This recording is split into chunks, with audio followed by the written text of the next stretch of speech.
নমস্কাৰ আপোনালোকক সকলোকে স্বাগতম জনালো কেএসকে এডুকেশ্যন চেনেলটোলৈ আজি আমি ডিসকাস কৰিম গ্ৰেড 3 এণ্ড গ্ৰেড 4 ৰ কাৰণে জিকেৰ আমি অতি গুৰুত্বপূৰ্ণ প্ৰশ্ন উত্তৰ কিছুমান ডিসকাস কৰিম প্ৰথম কোৱেশ্চনটো হাতত লৈছো কোহিমা ইজ ক্যাপিটেল অফ দেশৰ ৰাজধানী কোহিমা কাৰ ৰাজধানী হয় হেতু খুদিছে আমাক অপচনত দিছে সিকিম মেঘালয় ত্ৰিপুৰা এণ্ড নাগালেণ্ড তো যিকেইটা অপচন দিছে ইয়াৰে ভিতৰত শুদ্ধ উত্তৰটো কোনটো হ'ব অপচন ডি নাগালেণ্ড হ'ব নাগালেণ্ডৰ ৰাজধানী হৈছে কোহিমা আৰু ই অসমৰ পৰা পৃথক কিমান চনত হৈছিল 1963 চনত অসমৰ পৰা ই পৃথক হৈ গুছি গৈছিল বাকি আমাৰ সিকিম আছে তো সিকিমৰ ৰাজধানী কি হয় মেঘালয়ৰ ৰাজধানী কি হয় ত্ৰিপুৰাৰ ৰাজধানী কি হয় আপোনালোকে সকলোৱে নিশ্চয় জানে ত্ৰিপুৰাৰ কি হয় ত্ৰিপুৰাৰ হৈছে আগৰতলা মেঘালয়ৰ হৈছে Shillong is the capital of Meghalaya আৰু সিকিমৰ কি হয় গেংটক আৰু এটা কথা আপোনালোকে জানি লব ডিএইচএছ এক্সামত কিন্তু ক্যাপিটেলৰ কোৱেশ্চন এটা নহয় এটা আহে হেতু মানে আমাৰ ৰাজ্যই হওক বা বেলেগ দেশে হওক বেলেগ কান্ট্ৰিয়ে নহওক কিয় কিন্তু এই ক্যাপিটেলৰ লগত জড়িত এটা নহয় এটা কোৱেশ্চন আহি থাকে next question the currency of Japan is জাপানৰ মুদ্ৰা কি হয় যিকিটা অপচন দিছে ইয়াৰে ভিতৰত কোনটো কাৰেক্ট আনসাৰ হ'ব অপচন এ ইয়েনটো হৈছে জাপানৰ মুদ্ৰা আৰু ইউৰোপিয়ান কান্ট্ৰি বিলাকৰ ক্ষেত্ৰত ডলাৰ দেখা যায় আৰু ৰেনমিনবি কাৰ হয় ৰেনমিনবি হৈছে চাইনাৰ যাক নেকি ইউৱান বুলিও কয় আৰু ৰেনমিনবি বুলিও কয় এইটো হৈছে চাইনাৰ currency next question Vienna is capital of which of the following countries নিম্নলিখিত কোনখন দেশৰ ৰাজধানী ভিয়েনা কাৰ ৰাজধানী হয় হেতু খুদিছে যিকিটা অপচন দিছে ইয়াৰে ভিতৰত কোনটো কাৰেক্ট আনসাৰ হ'ব ইয়াৰে ভিতৰত কাৰেক্ট আনসাৰ হৈছে অপচন এ অষ্ট্ৰিয়াৰ ৰাজধানী কি হয় ভিয়েনা বাকি অপচন বিত আছে ৰাছিয়াৰ কি হয় ৰাছিয়াৰ ৰাজধানী হৈছে মস্কো আৰু স্পেইনৰ কি হয় মাদ্ৰিদ আৰু সিৰিয়াৰ কি হয়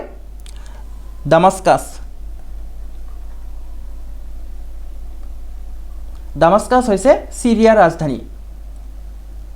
নেক্সট কোৱেশ্চন হাংগাৰীৰ ৰাজধানী হৈছে দ্য ক্যাপিটেল অফ হাংগাৰী ইজ যিকিটা অপচন দিছে ইয়াৰ ভিতৰত কোনটো কাৰেক্ট আনসাৰ হ'ব ইয়াৰ ভিতৰত কাৰেক্ট আনসাৰ হ'ব অপচন বি বুদ্ধাপেষ্ট অপচন সিত আছে ভিয়েনাৰ কাৰ ৰাজধানী অকমান আগতে আমি পাই আহিলো কাৰ ৰাজধানী হয় অষ্ট্ৰিয়াৰ ৰাজধানী হৈছে ভিয়েনা আৰু সান্না কাৰ ৰাজধানী হয়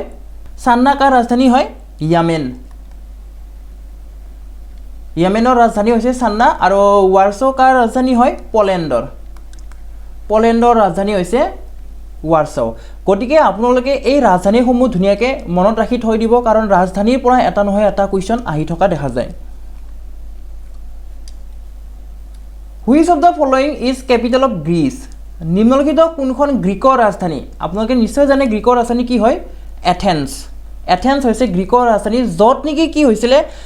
যেটো নেকি মডাৰ্ণ অলিম্পিক খেল হয় সেই অলিম্পিক খেলটো প্ৰথমবাৰৰ বাবে এথেন্সত বা গ্ৰীচত কি হৈছিলে অনুষ্ঠিত হৈছিল নেক্সট কোৱেশ্চন উগাণ্ডাৰ ৰাজধানীৰ নাম কি নেম দ্য ক্যাপিটেল অফ উগাণ্ডাৰ ৰাজধানী কি হয় যিকিটা অপচন দিছে ইয়াৰে ভিতৰত কোনটো কাৰেক্ট আনসাৰ হ'ব option B Kampala is the capital of Uganda next অতি গুৰুত্বপূৰ্ণ এটা কোৱেশ্চন হয় Indian currency notes are printed in which place ভাৰতৰ মুদ্ৰাৰ নোট কোন ঠাইত ছপোৱা হয় নিউ দিল্লী বম্বে নাসিক আগ্ৰা যিকিটা অপচন দিছে ইয়াৰে ভিতৰত শুদ্ধ উত্তৰটো হ'ব অপচন সি নাসিক ভাৰতৰ মুদ্ৰা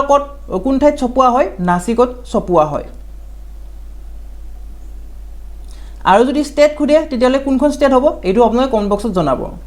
যদি ষ্টেট বুলি খুদি দিয়ে যে ভাৰতৰ নোট কোনখন ষ্টেটত ছপোৱা হয় তেতিয়াহলে আনসাৰ কি হ'ব হেতু আপোনালোকে কমেন্ট বক্সত জনাব নেক্সট কোৱেশ্চন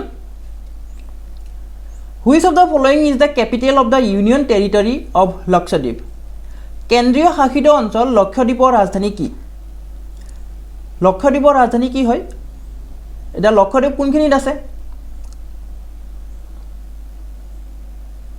মই এটা ৰাফলি ইণ্ডিয়াৰ মেপ আঁকিছোঁ বাৰু ইয়াতে ৰাফলি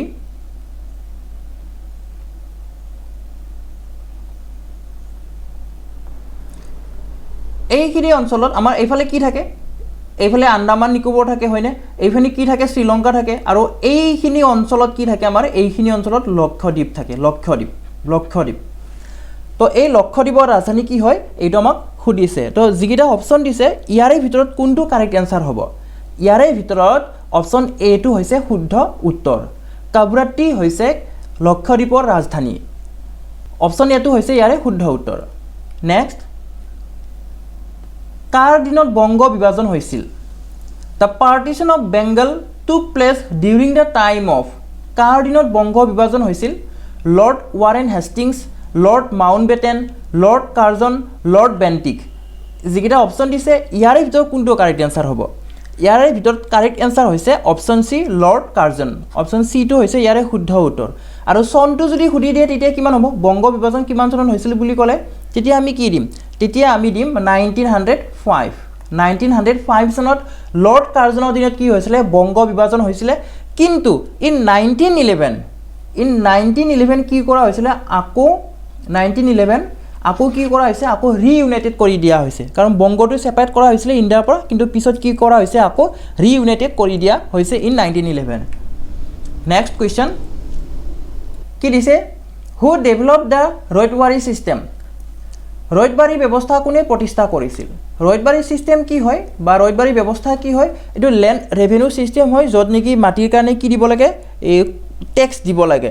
যেনেকৈ জমিনদাৰী ব্যৱস্থা আছিল হয়নে জমিনদাৰী সিস্টেম আছিল যেনেকৈ ব্ৰিটিছৰ যুগত ঠিক তেনেদৰে এইটো আমাৰ কি হয় ল্যান্ড ৰেভিনিউ সিস্টেম হয় আৰু ইয়াক একচুয়ালি ইয়াক দুজন ব্যক্তিয়ে লগ লাগি কিনে কি কৰিছিল ডেভেলপ কৰিছিল এজন হৈছে থমাস মুনৰো আৰু আনজন হৈছে কেপ্টেইন আলেকজাণ্ডাৰ ৰিড এই দুয়োগৰাকী ব্যক্তিয়ে লগ লাগি কিনে ডেভেলপ কৰিছিল কিন্তু যেতিয়া ইন্ট্ৰোডিউস কোনে কৰিলে থমাস মুনৰোৱে কৰিলে সো আমি কি কৰিম আমি অপচন এ টো শুদ্ধ উত্তৰ দিম option A is the correct answer Thomas Munro develop the ryotwari system next who among the following was the first viceroy of India নিম্নলিখিত কোনজন ভাৰতৰ প্ৰথম ভাইসৰয় আছিল যিজন ব্যক্তিয়ে লাষ্ট গভৰ্ণৰ জেনেৰেল আছিল তেৱে কি আছিল ফাৰ্স্ট ভাইসৰয় আছিল মই ইয়াৰ বিষয়ে আপোনালোকক এটা ধুনিয়াকৈ থিওৰি ষ্টাইলত মানে পইণ্ট সিস্টেম আপোনালোকক দি দিছিলো আপোনালোকে যদি সনে চাই লব এইখিনিত আপোনালোকে আই পাতনত এটা পাব তাতে আপোনালোকে হেতু চাই লব হেতু ভিডিও চাই লব তো যিজন ব্যক্তি আমাৰ কি আছিল last governor general of India আছিল তেৱে কি আছিল ফাৰ্স্ট ভাইসৰয় অফ ইণ্ডিয়া আছিল গতিকে কোনটো কাৰেক্ট আনসাৰ হ'ব ইয়াৰ কাৰেক্ট আনসাৰ হৈছে lord Canning option D is the correct answer আৰু অপচন এত কি দিয়া আছে ৱাৰেন হেষ্টিং দিয়া আছে হয়নে ৱাৰেন হেষ্টিং কোন হয় ৱাৰেন হেষ্টিং হৈছে ফাৰ্স্ট গভৰ্ণৰ জেনেৰেল অফ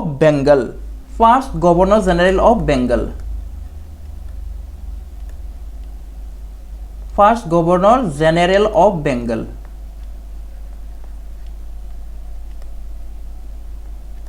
কেতিয়াবা এই বেংগল ৱৰ্ডটো নিদি কেনে কেতিয়াবা বেংগলৰ ঠাইত কি দিয়ে ইণ্ডিয়া বুলি দিয়ে first governor general of India বুলি দিলে আমাক কি নিদিব পাৰে কেতিয়াবা অপচনত লৰ্ড উইলিয়াম বেণ্টিক নিদিব পাৰে উইলিয়াম বেণ্টিকৰ নামটো নিদিব পাৰে উইলিয়াম বেণ্টিক যেতিয়া উইলিয়াম বেণ্টিকৰ নামটো আহিব তেতিয়া কিন্তু কি হ'ব first governor general of India William Bentinck হ'ব এনসাৰটো কাৰণ ইয়াৰ আগত কি আছিল গভৰ্ণৰ জেনেৰেল অফ বেংগল আছিল গতিকে এই দুটা পইণ্ট আপোনালোকে মনত ৰাখিব আমাক যদি কুৱেশ্যনত কৈছে যে first governor general of India আৰু যদি অপচনত উইলিয়াম বেণ্টিক নাই তেতিয়াহে তেনেকুৱা কুৱেশ্যনতহে আমি কাক দিম ৱাৰেন হেষ্টিঙক দিম কাৰণ কেতিয়াবা বেংগলৰ ঠাইত কি দিয়ে কনফিউজ কৰিবৰ কাৰণে ইণ্ডিয়াটো দি দিয়ে গতিকে এই কুৱেশ্যনৰ এনসাৰ হৈছে লৰ্ড কানিং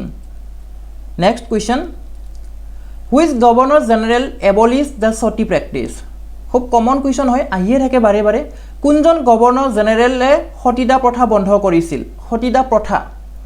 যেতিয়া নেকি হাজবেণ্ডৰ মৃত্যু হয় তেতিয়া তেওঁ ওয়াইফজনে কি কৰিব লাগে এই জিন্দাই মানে দা হৈ যাব লাগে একেলগে সেইটো হৈছে আমাৰ সতীদাহ প্ৰথা তো এইটো কোনে বন্ধ কৰিছিল সেইটো সুধিছে তো যিকিটা অপচন দিছে ইয়াৰে ভিতৰত কোনটো কাৰেক্ট আনসাৰ হ'ব ইয়াৰ ভিতৰত কাৰেক্ট আনসাৰ হৈছে উইলিয়াম বেণ্টিক অপশ্যন চি টু কাৰেক্ট হ'ব William Bentinck Under the reign of which Governor General, English language was made the official language of India. কোনজন গভৰ্ণৰ জেনেৰেলৰ সময়ত ইংৰাজী ভাষাক ভাৰতৰ চৰকাৰী ভাষা হিচাপে গণ্য কৰা হৈছিল যিকিটা অপশ্যন দিছে সেইকিটা ভিতৰত কোনটো কাৰেক্ট আনসাৰ হ'ব যিকিটা অপশ্যন দিছে ইয়াৰ শুদ্ধ উত্তৰটো হৈছে option C William Bentinck English education act আহিছিলে ইংলিছ এডুকেশ্যন এক্ট আহিছিলে ইন 1835 আৰু এই 1835 তে কি কৰা হৈছিল আগৰ মুগলৰ যেটো ৰাজকীয় ভাষা আছিল কি আছিল পাৰ্চিয়ান আছিল আৰু এই পাৰ্চিয়ানৰ হলনি কি কৰা হৈছিল ইংলিছ কৰি দিয়া হৈছিল ইংৰাজী ভাষাটো আনি দিয়া হৈছিল বা জাপি দিয়া হৈছিল বুলি আমি ক'ব পাৰো অফিচিয়েল কামকাজ বিলাকত ইংৰাজী ব্যৱহাৰ কৰিব লাগিব হয়নে তো এই নিয়মটো আনিছিল next who became first governor general of Bengal in 1773 1773 চনত বংগৰ প্ৰথম গভৰ্ণৰ জেনেৰেল কোন আছিল মই অকমান আগতে কৈ আহিছো হয়নে ইয়াৰ আনসাৰটো কোনটো হ'ব যিকিটা আনসাৰ দিছে ইয়াৰ ভিতৰত অপশ্যন বি টো কাৰেক্ট হ'ব ওয়াৰেন হেষ্টিংছ হৈছে বংগৰ প্ৰথম গভৰ্ণৰ জেনেৰেল অফ বেংগল বুলিহে কোৱা হৈছিল গভৰ্ণৰ জেনেৰেল অফ ইণ্ডিয়া বুলি কোৱা হোৱা নাছিল পিছতহে ইয়া কি কৰি দিয়া হৈছে গভৰ্ণৰ জেনেৰেল অফ ইণ্ডিয়া কৰি দিয়া হৈছে আৰু সেই গভৰ্ণৰ জেনেৰেল অফ ইণ্ডিয়াৰ প্ৰথম গভৰ্ণৰ কোন আছিল লৰ্ড উইলিয়াম বেণ্টিক আছিল যদি India Hare governor general of India বুলি যদি কৈ দিয়ে তেতিয়া কি হ'ব তেতিয়া উইলিয়াম বেণ্টিক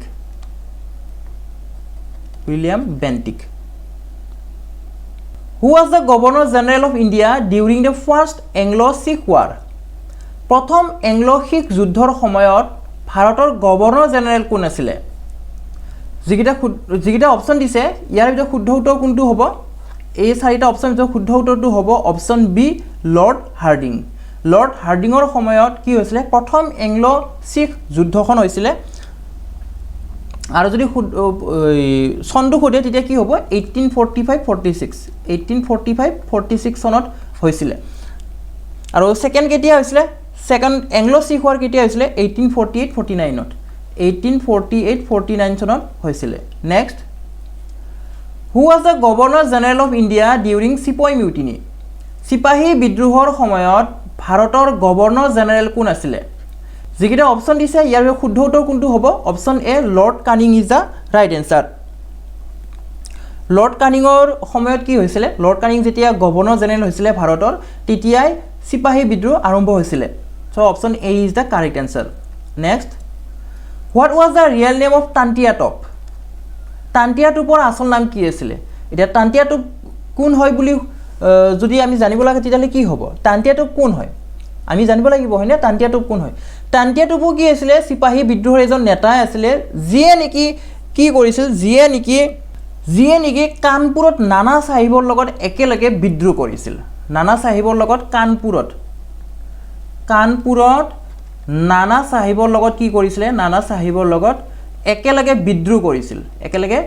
কৰিছিল গতিকে এইটো মনত ৰাখিব আৰু ইয়াৰ আসল নাম কি হয় সেইটো খুদিছে ইয়াৰ আসল নাম হৈছে Ramchandra Pandurang option A is the correct answer Colin Campbell suppressed which leader of 1857 revolt in Lucknow Colin Campbell লক্ষ্ণৌৰ 1857 চনৰ বিদ্ৰোহৰ কোন নেতাক দমন কৰিছিল সেইটো খুদিছে তো যিকিটা অপশ্যন দিছে ইয়াৰে ভিতৰত কোনটো কাৰেক্ট আনসাৰ হ'ব ইয়াৰে ভিতৰত কাৰেক্ট আনসাৰটো হ'ব অপশ্যন এ বেগম হজৰত মহল কি কৰিছিল কলিন কেম্বেলে সাপ্ৰেছ কৰিছিল দমন কৰিছিল কাৰণ জাগাই বিদ্ৰোহটো হৈছিল হয়নে নহয় আৰু তাতে প্ৰতিটো জাগা ঠাইতে কি আছিল একোজন ব্ৰিটিছৰ একোজন কমান্ডাৰ আছিল আৰু সেই কমান্ডাৰ সকলে ভাৰতৰ এই বিদ্ৰোহৰ নেতাসকলক কি কৰিছিল সাপ্ৰেছ কৰিছিল দমন কৰিছিল তো প্ৰতিটোৰে মই কি দিছো প্ৰতিটোৰে আপোনাক ভিডিও এটা বনাই দি দিছো আপোনালোকে চাই লব আপোনালোকে আই বটনত পাব এফালে আই বটনত পাই যাব আপোনালোকে চাই লব খুব গুৰুত্বপূৰ্ণ ভিডিও হয় তাতে কোন ঠাইত কোনে নেতৃত্ব দিছিল ভাৰতৰ ফালৰ পৰা বিদ্ৰোহত আৰু কোন ব্ৰিটিছৰ কোন কমান্ডাৰে ইয়াক সাপ্ৰেছ কৰিছিল দমন কৰিছিল সেই সকলোবোৰ আপোনালোকক বনাই আগবঢ়াই দি দিছো অলৰেডি তো এইটো প্ৰশ্ন উত্তৰ আকাৰত হল এতিয়া আইছো আজিৰ ভিডিওৰ অন্তিমটো প্ৰশ্নলৈ who led the revolt of 1857 in Bihar বিহাৰত 1857 চনৰ বিদ্ৰোহৰ নেতৃত্ব কোনে দিছিলে বিহাৰত কোনে নেতৃত্ব দিছিল সেইটো সুধিছে যেকিটা অপচন দিছে ইয়াৰে ভিতৰত কোনটো কাৰেক্ট আনসাৰ হ'ব ইয়াৰে ভিতৰত কাৰেক্ট আনসাৰটো হ'ব অপচন এ কুঁৱৰ সিঙে বিহাৰত কি দিছিলে নেতৃত্ব দিছিল আৰু অপচন বিত কি দিছে আমাক খান বাহাদুৰ খান দিছে হয়নে যিয়ে নেকি ক'ত নেতৃত্ব দিছিলে বৰেলিত কি দিছিলে বৰেলিৰ যিটো সিপাহী বিদ্ৰোহ হয় তাৰে নেতৃত্ব দিছিল খান বাহাদুৰ খানে তান্তিয়া টপ আৰু নানা সাহিবে ক'ত দিছিলে তান্তিয়া টপ আৰু নানা সাহিবে কানপুৰত দিছিলে কানপুৰৰ যিটো বিদ্ৰোহ হৈছিলে সেই কানপুৰৰ বিদ্ৰোহৰ নেতৃত্ব দিছিল তান্তিয়া টপ আৰু নানা সাহিব মেইনলি নানা সাহিব আৰু সহযোগ কৰিছিলে তান্তিয়া টপে আজিৰ ভিডিওটো আমি ইমানতে সামৰণি মাৰিম যদি ভিডিওটো চাই ভাল পালে তেতিয়াহ'লে লাইক কৰিব বন্ধুবৰ্গৰ সৈতে শ্বেয়াৰ কৰিব আৰু যদি আমাৰ চেনেলটো এতিয়ালৈকে সাবস্ক্ৰাইব কৰা নাই সাবস্ক্ৰাইব কৰি ল'ব ভিডিওটো শেষলৈ চোৱাৰ বাবে ধন্যবাদ